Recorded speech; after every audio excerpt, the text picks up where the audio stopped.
Christopher, where's the ball? It's on the top of the cup. It's on top of the bottom of the cup. And the only time you should worry is if I sneak it into my left hand. Because if the ball's in my left hand, it's in my left hand. If it's not in my hand, it's under the cup. If it's under the cup, it's not in my hand at all. If it was in that hand, it could be in that. If it was in that, it could be up there. If it was up there, it could be down there. If it was in the pocket at the same time, it could be up there at the same time. It's on the cup. If the cup and the ball together, they can't be separate. Except they can't be together. If it's up there at the same time. Now, if the cup and the ball are separate and the cup is empty, you can't have the ball. And got the ball in the cup, you can't be in the pocket. In the pocket, you can't be in the can at the same time. It's on the cup. If, on the other hand, the ball and the cup are together, then the cup... You're not following this, are you? It's too fast. It's too fast.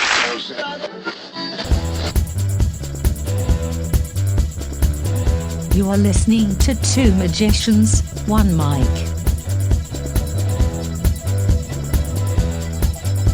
Jeff Hobson, thank you so much for doing this free podcast. Very nice of you. Yeah, no problem. It's nice that it's a, we sort of know each other through other people. It's, in a weird way. In a weird way, yeah. My mentor was, you essentially mentored my mentor, Eugene Clark. Right.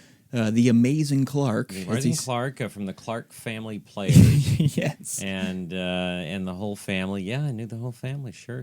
Yeah, his mom and his dad are a treat. They're some of the funniest, strangest people I've ever met. I've done many shows with them, sure, over the years. Really? Yeah. Yeah. And so you hail from Detroit originally? Originally, yeah. I'm a Detroit boy inside the city. I mean, very few of us actually escaped, survived, and made it out, and I did. Mm-hmm. And so... I've heard that famous story about you leaving your stuff on a boat. Is this the Boblo boat? That is the Boblo. Okay, my dad used to DJ on the Boblo boat. He would always tell me horror stories about it. Oh, yeah. He loved it, but crazy stories. It was the best and worst of everything. Yeah, sure. And it was cool. And, yeah, so I did leave my gear once. I was so excited to do Boblo Island, and I got off the ship to go do the show on the island and walking around. Of course, it's an amusement park, so I'm a teenager, and I'm thinking, wow, this is really cool, and have my girlfriend with me, and all of a sudden, like 15 minutes later, and I hear the boat leaving the dock, and I look around, and I see my boat, the boat with my equipment, of course, on it, leaving. Yeah, so I had to make up a 45-minute show really quick. Jeez, and how'd it go? Actually, pretty good. Yeah.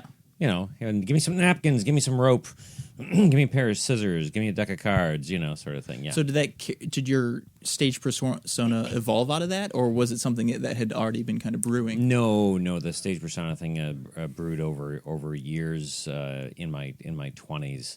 It started really later on.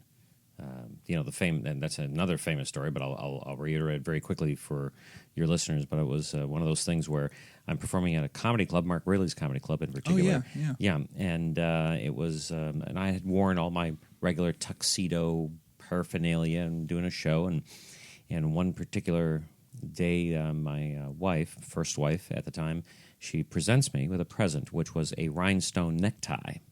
And I said, wow, thanks, honey. I go, but, I don't know if I should be wearing this. I go, people get the wrong idea. Mm-hmm. I'm not sure. And so being a good husband, you of course, I wore it once, had planned on. You have to. And that night particularly, I wore it and went out on stage, and immediately people were snickering, looking at me, and, laughing before I even said anything. And I sort of said, oh, and I know what you're thinking, but, I'm not. And then they laughed harder, and I said, I'm not. And they laughed harder, and then I went, oh, I get this. They think, and I go, but I was, but I'm not anymore. And I look at the two guys, and I go, but I could be again. And I said, I was talking to my wife about this. I said, Chuck, And then next thing you know, people are just rolling on the ground, and then I promptly changed that day. I said, yep, I got rid of my tuxedo, my bow ties, my wife, and so that's happily ever after. I've been doing the camp character ever since. Has there ever been any, I hope this isn't too controversial, has there ever been any backlash over that? Any anger from the... Funny enough... Because it's not malicious. It doesn't come off malicious at all. It comes very loving to me. No, exactly. It's all... there's no, quote, gay jokes in it. They're gay bashing or anything like that in my show. It's a characterization of almost everything I used to see in the 1960s, 70s, and 80s on television, encompassing Paul Lynde, Charles Nelson Riley, Liberace, and everybody else who who was Rip Taylor, who was fey camp, and no one ever asked, are they doing gay jokes or not? But of course, everyone knew that they pretty much were, one way or another.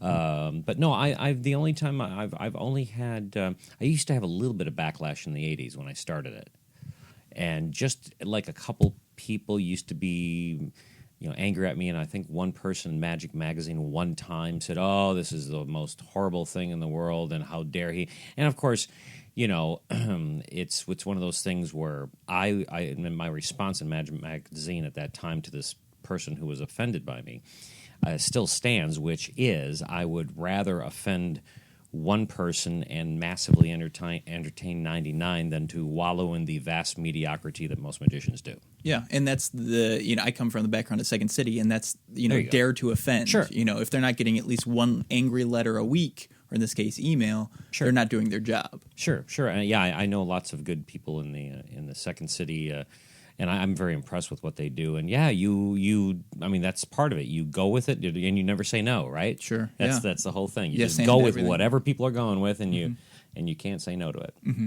And so we are in your fancy, lovely dressing room here at the how do you say Pantages. Pantages Theater here in L.A. Or if you're Espanol, it's Pantagal. I don't know. I have no idea. I have no in this idea. area, it could be either one. It could be anything. Yeah. English is a second language in this city. Yeah. And so you've been here for a couple weeks now, 2 weeks? Well, this is a 3-week one. Sorry, I just woke up first day with the new teeth. It's it's a 3-week run, and this is we're almost midway through our 3rd week here. And how long have you been with the Illusionists now? I've been with 4 years. Wow. Since the beginning. Since the very beginning. Yeah, okay. The beginning started in the beginning. I had the producer call me, say, "Hey, you want to do a magic show?" And I'm like, "Oh yeah, sure. What kind of magic show are you talking about?" And of course, I was very skeptical. And he said, "Well, we're going to open up at the Sydney Opera House." And then, of course, my what? So, and so next thing you know, we sold out at the Sydney Opera House, and 4 years later, we're here. Huh. And how did that start? Did someone just have the idea, or was it something that had been brewing? No, it was a guy named Simon Painter who had mounted other Cirque du Soleil type shows in other parts of the world, and he's a big magic fan. And he saw a few shows around the world, and he saw, well, yeah, I love these magic shows, but there's no big magic show, and why isn't there more magic?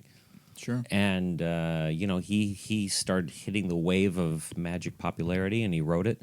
And this is the biggest selling magic show ever in history. Yeah. On the touring. Yeah, So, I can't believe I can believe how successful it is, but it's awesome that it's lasted for so long when we're in such a culture of 15-second fame. oh, absolutely.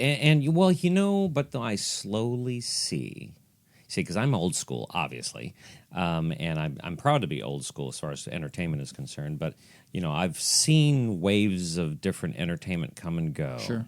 And of course, everyone they realize that yes, people are only good for short amount of time as far as their attention span. But I think people are slowly, through experience of YouTube and stuff, realizing, oh, I see acts have a setup. I see they have a storyline. Oh, you actually have to sit and watch things to appreciate them.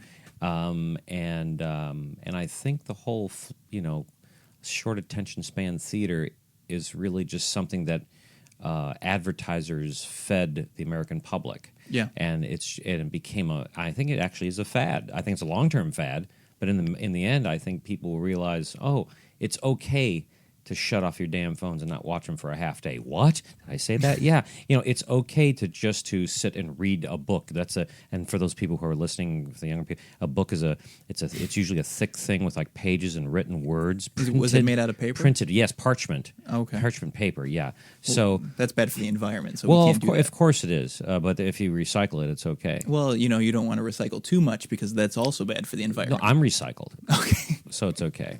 Yeah, it works good. But no, I totally get what you're saying. I think you're correct in that it's ultimately going to, I think, save humanity, live theater, and people realizing that videos longer than 15 seconds can be entertaining, or experiences longer than 15 seconds can grasp your imagination. And I totally understand what you're saying. And I was very cynical about it for a while.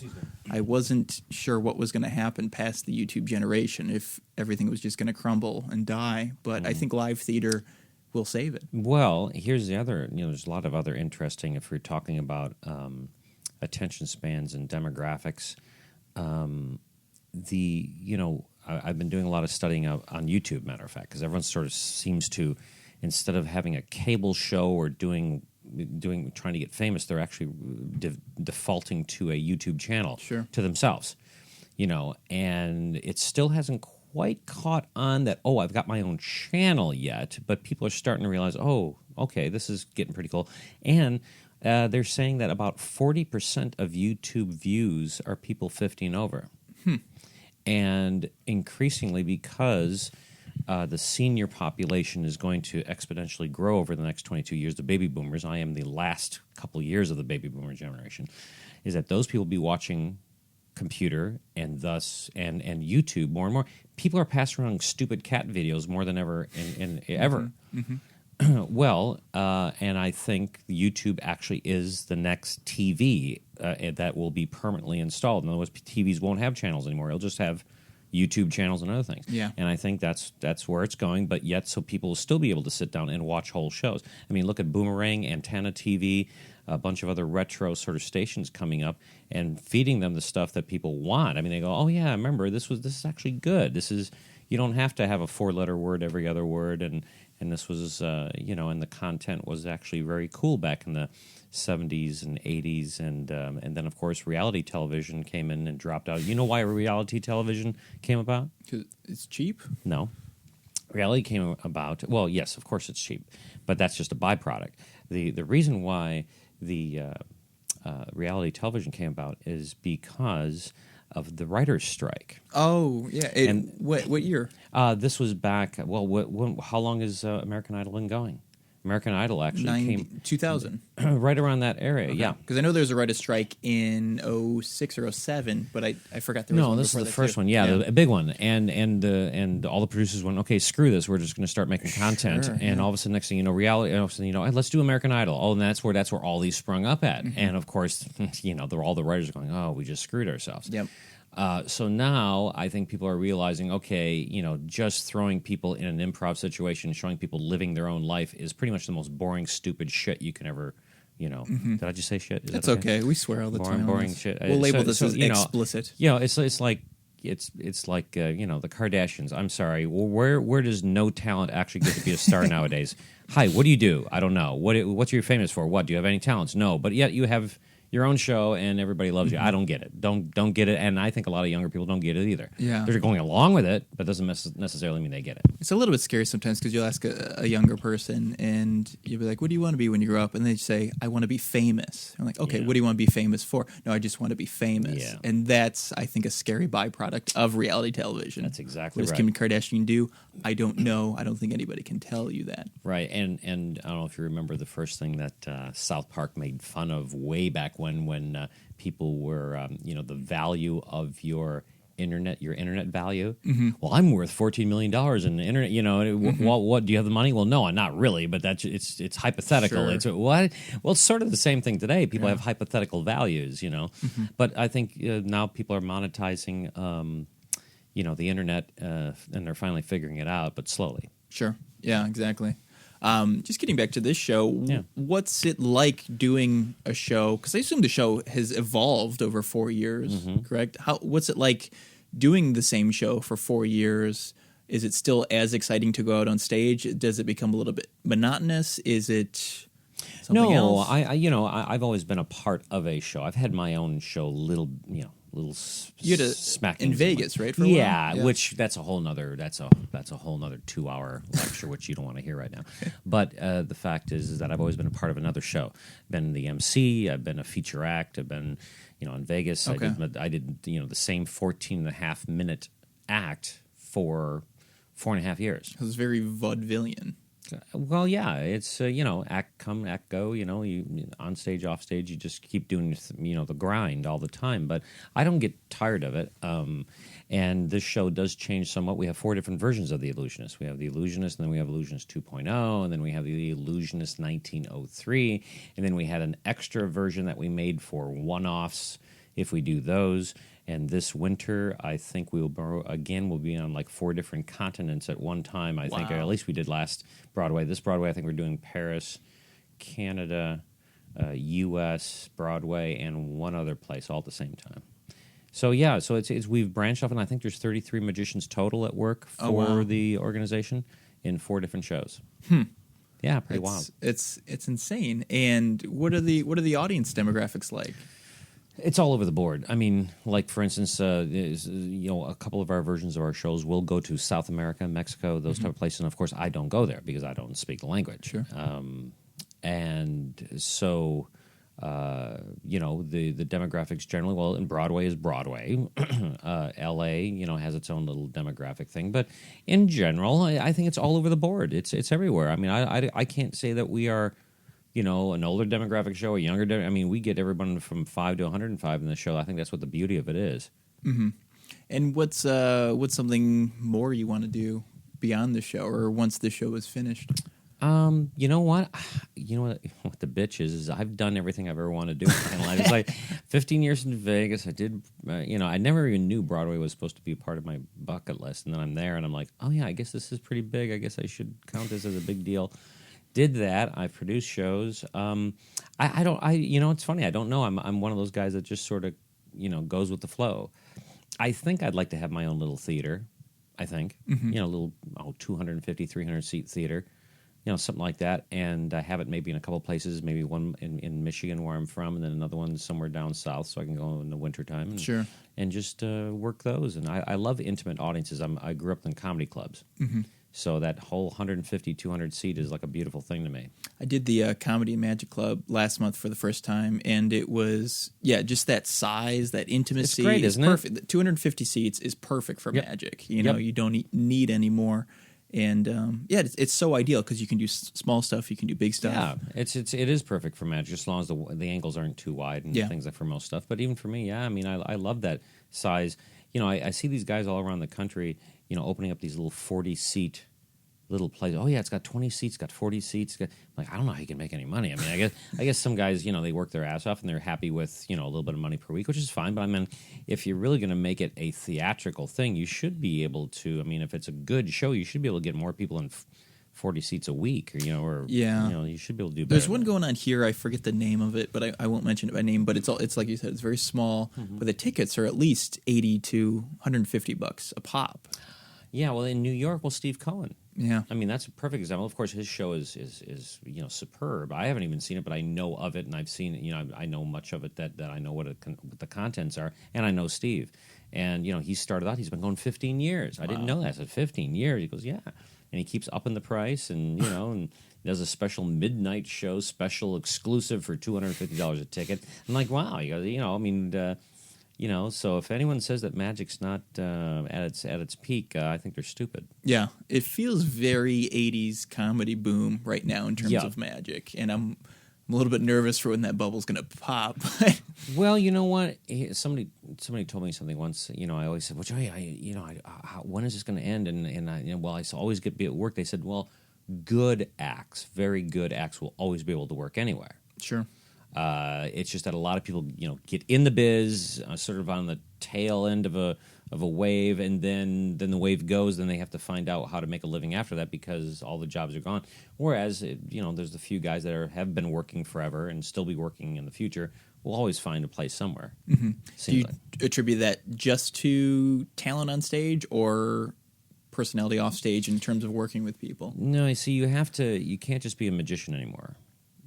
Hi, I'm a magician. Well, yeah, that's good. That'll only take you so far. Mm-hmm. It's like anything else. I've always told this in business seminars, is that these people, if you look at anyone super famous in the world, super celebrity, they have like a name that no one else had. They look like nobody else before them. They don't sound or dress like anyone else before them. They're their own personality, and most of the time, they're not artificially made. That's just who they are. They just happen to be like Elvis comes on the scene, and Michael Jackson comes on the scene, and these guys throughout history that come on, they've set a new standard and this new look and a new sound and new everything. Well, that's almost what you have to do in a microcosm in a way with magic, or if you're a magician or a juggler or whoever, you almost have to like create. Hi, I'm different. Well, how are you different? Well, I can't tell you that, but you just have to be. Sure. Me, I got these costumes. That seems so far nobody else has bothered taking me up on it, and try to do it. Seems like, when you spend like, 10 grand on a couple costumes, not too many people will do that. Mm-hmm. They'll do it on illusions, but then guess what? Anyone can spend money on illusions and get the same damn illusions. Not too many people can copy, they can copy, but they just don't take the effort. A lot cheaper to travel with these, too. It used to be just an egg bag and a deck of cards. Now I actually have the 2 trunks to carry these things. So it's, I almost screwed myself out of being super compact. We're close to wrapping up because I know you have a show. You have in a half hour? It was at 8 o'clock. What time is it? It's 7:20. So okay, we'll wrap up very soon. Yeah, no here. problem. Mm-hmm. But I appreciate you doing this so close to Showtime. No, it's all right. We ask everybody this, and it can relate to this show, it can relate to any show in your career. But best gig experience and worst gig experience, if anything comes to mind. We've had a couple good ones. Yeah. Well, I can remember a lot more bad ones. See, I think that sort of creates Same here. Creates a solid entertainer. Bad shows. If you haven't had any bad shows, then you haven't done enough shows because you're going to have bad shows. It's just the way it is, and that's the only way you learn. It's the way I learned it. But the worst. I think the worst where I'm just seriously cringing was when. There was a huge one of the first big stock market problems way back in the 80s. I remember Salman Smith's Bernie or some stock brokerage, and they lost. It was the first time any brokerage lost $1 billion in a day. Now today that's probably not that big a deal to do that all the time, but at the time, the whole company just took a big crap. Well, I didn't know that happened because I'm traveling to do a show for them. In an afternoon. It was like a 5 o'clock in the afternoon show. Well, the day, they just had the biggest crap day of their life on Wall Street. And they lost this $1 billion. And so I walk in, and I see a very depressed sort of people just sitting around in this little lounge area. I'm like, wow. And I actually had to ask somebody, go, wow, what's wrong with everybody? And they went, oh, we just had a really bad day. We lost $1 billion. Wow. I went, what? And they said, okay, well, yeah, you're on in like 5 minutes. Okay, so the guy gets up, Mr. Salman or whatever his name was, the CEO, and he's got a drink in his hands that's half gone, scotch, and you can tell his clothes are all disheveled because he's probably been torn off all the buttons and everything else off of it. And he looks and he goes, all right, we've had a horrible day, but I understand we got some entertainment. And then he just walks off stage, just, like death on ice, and I just went, and it was, So I remember that like it was yesterday because it was like I didn't need to be there, and so that's where I always said you got to have a good introduction. I almost like said, okay, and then I worked into not even rely upon good introductions from CEOs because most of them are dunces, don't know how they got to be where they're at. Yeah. So I introduce myself now. I just go, no, I'm going to do my own introduction. You don't do anything. I'll take the mic, start off, get people's attention, introduce myself. And that's always worked because I'm my own opening act. It's brilliant. It's amazing how a terrible introduction, just like the whole energy of the show. Everything could just suck. You could suck out of the room from a CEO, and it takes you 10, 15 minutes to get them back interested if you can. Yeah. Yeah, it's just awful. Yeah. I've had my worst. Good shows. I mean, best experiences. I mean, I've had lots of them. I think perform. I don't know. I was very blessed to be able to be in front of a lot of beautiful, full theaters of people who are appreciating what you do, and some serious laughs when you tell jokes, and some serious applause when you end. And I've just been blessed to have a lot of those. I don't think there's one that really stands out more. But Broadway is a beautiful thing. I tell you, L.A. is great. California is a great audiences. Yeah, I can't name a one that stands out on that one. I am blessed. I'm having the time of my life. I'm surfing on the wave of emotions, and so far it hasn't stopped yet. And I'm going to ride this little pony till it dies. And to officially wrap up here, what any parting advice for hobbyists, professionals, amateurs, roommates, anything? Yeah, if you're planning on being a magician, you're a frickin' idiot. But if you do insist upon doing it, get on stage as often as possible.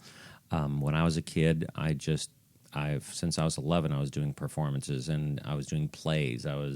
And 2 plays in high school every year for 4 years, and then afterwards I did community theater, and that was really where you learned stage crafting, lines memorization, dealing with other people, and how theater works. And so, and I respect anybody who's in Second City, so I guess the advice is just do the craft as many times as possible, and no matter how, do shows. Do as many as possible, good, bad, small, or indifferent. Get up on stage in front of people. Sure, yeah. That's it. Well, thank you so much for doing this. I really appreciate it. You are, without a doubt, one of my biggest inspirations into going to magic. So, I'm at a loss for words, but I appreciate you taking the time. And one day, I have not seen your work yet, but I have high hopes, and I hope you shit your pants when I am in the audience. I will. Okay, good. Thanks so much. Thank you for listening to Two Magicians One Mic podcasts. Please rate us on iTunes. Find us on Facebook and Twitter. Visit our website, www.twomagiciansonemike.com. Send fan mail or hate mail to twomagiciansonemike@gmail.com. Have a great week.